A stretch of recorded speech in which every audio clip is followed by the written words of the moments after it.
mereka, kami masih pakai jilbab, Pak. KTP kami masih tertulis Islam, tapi hati kami sudah tidak di situ. Dan kami sudah dibaptis. Wow. Cuman, ya saya beritahu, lo kita sudah masuk ke dalam-dalam, Pak Beta Maluku, karena paradigmanya begitu. Kalau dia ngaku bahwa seperti Bu Iren ini udah dikucilkan, bahkan kan ada, karena ada paradigma mereka, doktrin mereka. Kalau murtad halal darahnya, kita mau menyelamatkan atau apa? Menyelamatkan dari dunia atau menyelamatkan kerajaan Tuhan? Kan itu persoalannya. Wah, berat sekali memang. Dan sebetulnya memang pelajaran agama itu harusnya dihapus dari sekolah karena nggak berguna. Agama itu ya di rumah, pengajian bukan jadi sekolah. Kadang-kadang saya juga kagak ngerti sama orang Indonesia ini ya, cara berpikirnya ini loh. Nah itu memang ya kan jadi sulit gara-gara ada di kolom agamanya ada tulisan agama itu kan jadi ruwet itu. Pantat gila itu kayak si Habib Rizik kan. Konstitusinya kan bukan Pancasila lagi tapi pantat gila.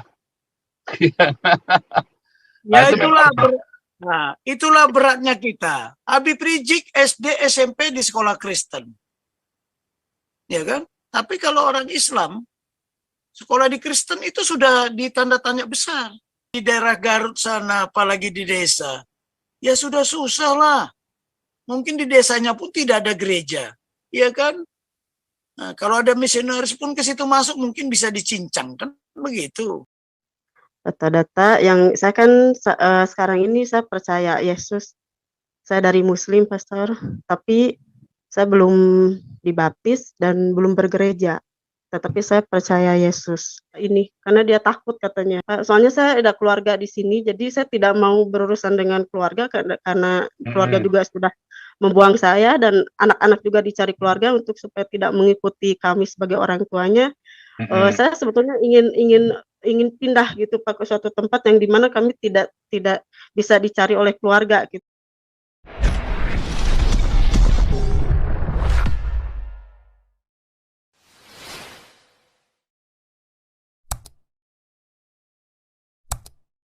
Lanjut. Ini Bung Beta Amerika ini tumben Pak Andi tukang pijat Amerika nggak datang nih. Nggak nongol nih. Ini Bung Beta dulu nih, Bung Beta. Pak Beta Maluku tadi masuk itu Pak Beta Maluku. Ya, Bung Beta silakan Bung Beta, lanjut. Shalom Pak Paul, Pak Tobing. Shalom semua. Pak Tobing, dari persoalan Ibu Airin, semenjak kemarin Pak Santi Amer sampaikan perbincangan dengan Bu Airin itu satu hal secara bernegara yang perlu kita tilik perhatikan itu kenapa susah orang itu berpindah agama KTP-nya tidak mengikuti agama saat ini orang itu ikuti, Pak. Kenapa itu, Pak? Kan kebebasan beragama, saya mau masuk agama A, B, C kan tinggal KTP-nya ke RT, saya udah pindah agama. Saya mau pakai agama B sekarang. Kenapa dipersulit dengan sekolahnya? Malah harus apalagi ditabiat lagi apa itu istilah Islamnya itu anaknya untuk jadi Islam lagi kan ini kan pemaksaan artinya. Itu yang harus kita dengungkan juga Pak. Secara bernegara nih hancur nih Indonesia nih Pak. Betul, itu saya setuju Pak Beta. Tetapi setelah kita selamatkan dulu. Iya. Nah, sekarang begini persoalannya ya. Nanti kalau saya sebenarnya nggak mau menunjukkan di sini apa yang saya lakukan di bawah. Ini orang negara luar ini perlu diajak juga gitu loh ya. Jadi begini, mereka itu takut. Ya, takut merubah KTP-nya. Tapi coba kalau dari Kristen pindah atau dari Buddha, dari Hindu pindah ke apa? Mereka cepat sekali. Tapi proses kita susah, itulah disebut paradigma. Terus mau bagaimana? Itulah disebut paradigma. Terus bagaimana? Nah, pahami kerangka landasan pemikiran di mana kita hidup. Kalau kita hidup di sana, begitulah paradigmanya. Terus mau bagaimana? Nah, makanya saya juga sudah banyak ya. Kita juga banyak memberikan berita sukacita tentang kerajaan Tuhan. Ya, kita udah masuk. Yang Pak Beta Maluku di Amerika. Kalau nggak saya bawa ke desa-desa. Tetapi masalahnya mereka pakai, dia bilang apa mereka? Kami masih pakai jilbab, Pak. KTP kami masih tertulis Islam. Tapi hati kami sudah tidak di situ. Dan kami sudah dibaptis.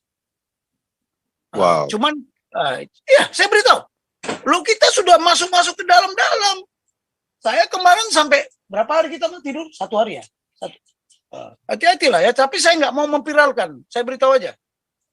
Ya, nanti itulah saya bilang, karena strategi saya strategi deception. Pelan-pelan, 1, 2, 3 orang. Nanti seperti multi level, satu keluarga dia akan ngomong ke bawah. Karena tugas kita menyelamatkan. Saya kasih tahu sama mereka, saya bukan mengkristenkan Anda ya. Saya menyelamatkan Anda.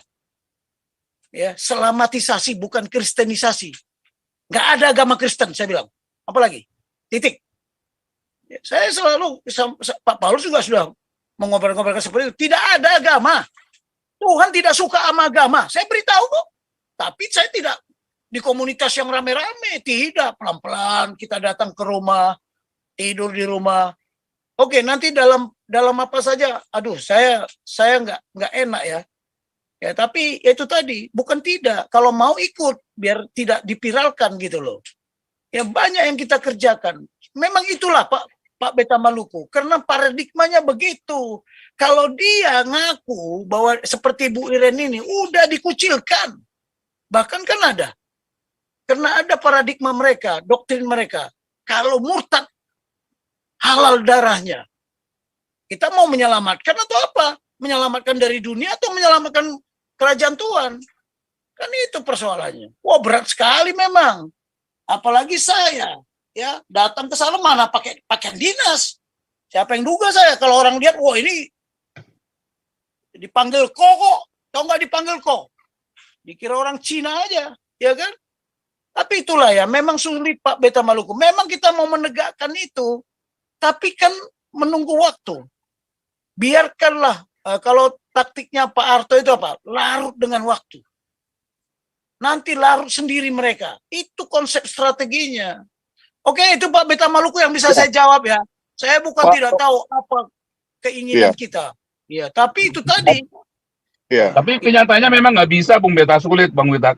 Itu salah satu orang yang kita baptis, yang kami baptis dulu, terus kan mau menikah, KTP-nya masih Islam. Dia mau menikah, catatan sipilnya nggak mau, karena KTP-nya masih Islam, harus ke KUA.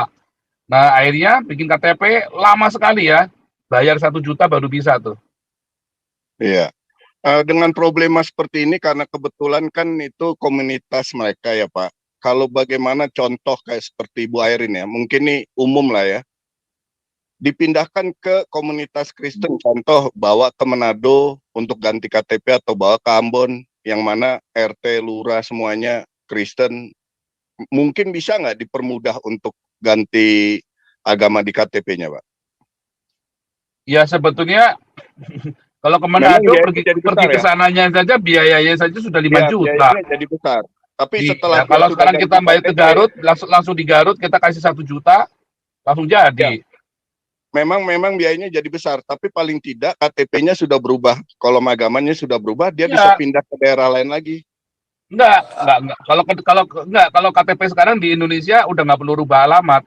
Nggak perlu, karena itu kayak saya pasti punya KTP Indonesia ya, paspor saya kan udah nggak ada. Saya punya KTP Indonesia, itu berlakunya seumur hidup. Jadi kalau mau pindah-pindah saya cuma tinggal lapor diri saja.